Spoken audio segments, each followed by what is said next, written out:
Hello, friends. Otter here. Quite a few of you have by now asked me to show you how I make my cucumber salad that I've become obsessed with. So, yeah, this is going to be a no frills, no cuts video on how I do that. So, yeah, let's get right to it. The recipe with, measurements, you know me and measurements, but the measurements that matter will be down below. And honestly, I don't really recommend much in the ways of different brands. I go with quite cheap brands, and yeah, they're fine. The only option that I think you should probably go with a quality one is the sesame oil, but we'll get to that. So let's get to it.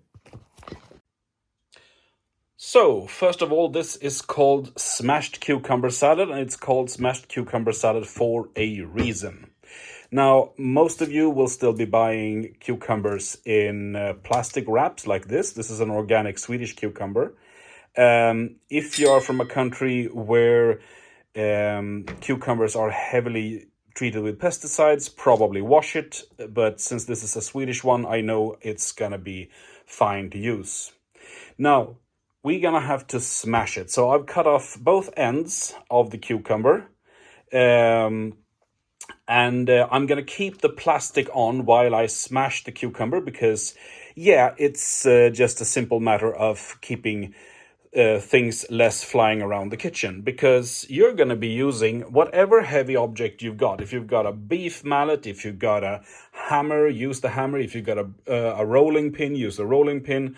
I tend to use this very heavy topper, and this actually something that came from Disneyland when I worked there. Is this solid brass. Anyway, so let's get to it. It's called cucumber salads, and it's a smashed one. So let's go.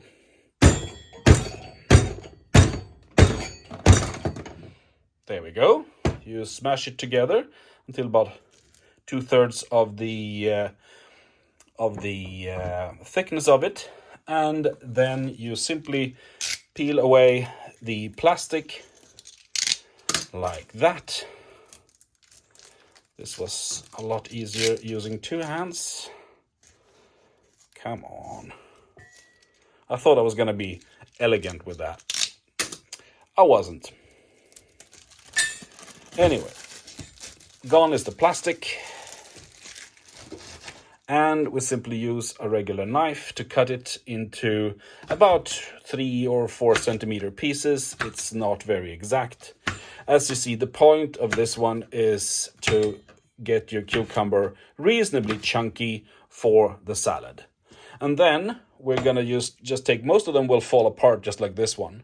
And then you're gonna put them in a sieve like this with the smashed part upwards. So I'm gonna put all of these in the sieve, just taking them apart easily. You can break it up more if you want to. I'm doing this for speed now.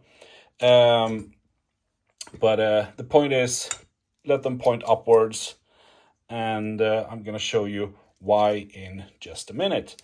There we are. This is also very difficult with one hand. It's gonna be fine though. You want them chunky. I mean, it's up to you, of course. You could slice it fine if you like, but yeah, chunky is the way to go, honestly. And don't worry if the seeds are going all over the place. You're not gonna need the seeds. The seeds are gonna fall out anyway because of what we do next. Because what we do next is we're gonna take salt, and here you could say, use 1.5 teaspoons per cucumber or something, but the simple fact of the matter is almost none of this salt is going to actually go into the salad, because we're only using this for purposes of osmosis. So we're just going to be very generous with the salt on the cucumber. In fact, I'm going to use the big open one here like this. And it doesn't really matter how much you use. I'm going to use approximately a teaspoon and a half, because what this is doing is, through osmosis, bringing out water out of the cucumber. Next, we're going to be using sugar. And here I'm going to be using, as much as it takes, about 2 tablespoons of sugar. There we go.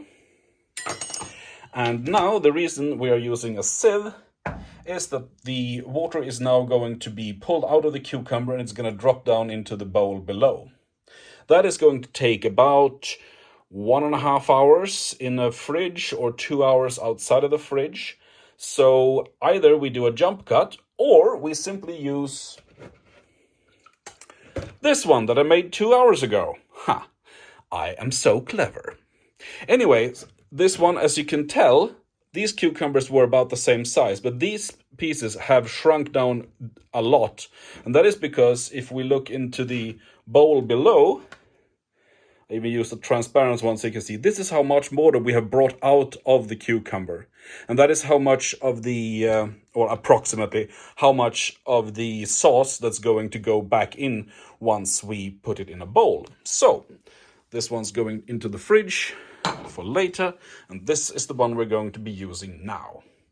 We are going to be using a small stainless steel bowl, simply because it is going to be the easiest one for storage and for rumbling it about. So, there we are. This should be poured out quite immediately, and you should probably rinse your sieve quite soon because of the salt content, because it could otherwise stain it. So here we go with the cucumber, and now we are going to do the marinade. And the marinade goes like this. Whatever amounts you decide to use, I'm going to be using 1/2 deciliter as base. So this is rice vinegar, and we're using 1/2 deciliter of rice vinegar. Then we're going to be using whatever amount you decided on for the rice vinegar. You're using half as much of light soy sauce or Japanese soy sauce. Doesn't matter what they call it really. There are several types of Japanese soy sauce. Just choose one that is relatively salty, because that is about what we need. So about 1/4 deciliter of that one.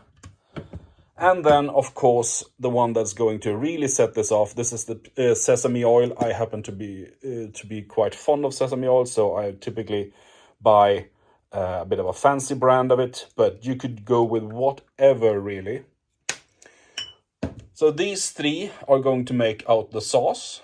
And then we're going to be adding a bit of garlic.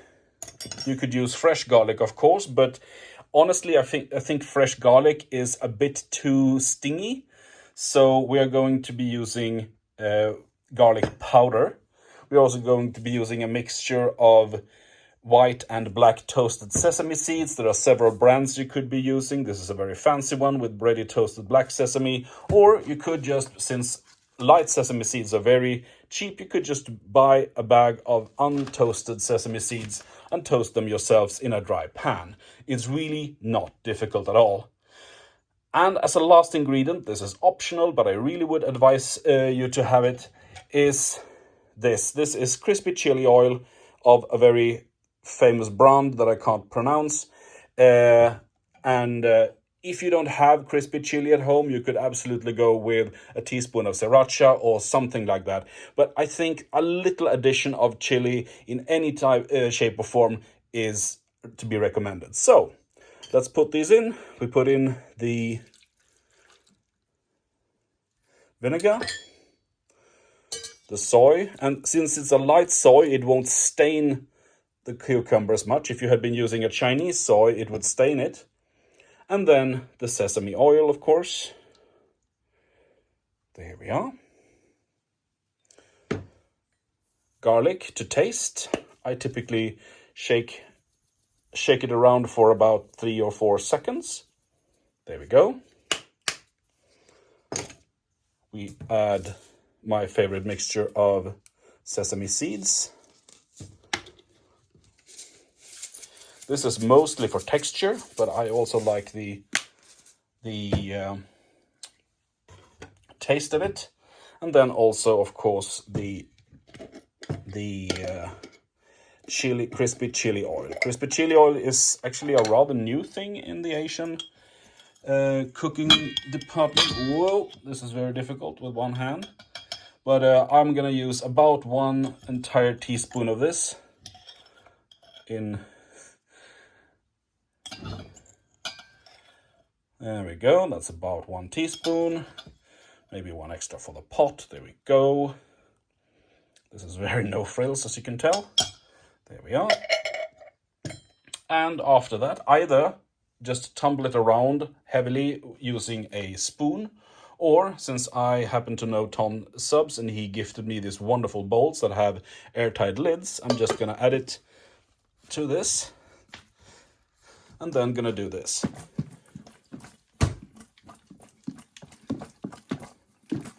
And do it for a little while, because you are trying to create an emulsion in the bowl.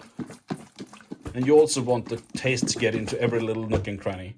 And after a while, after having shaken it about, it's going to look like this. And this is what you want.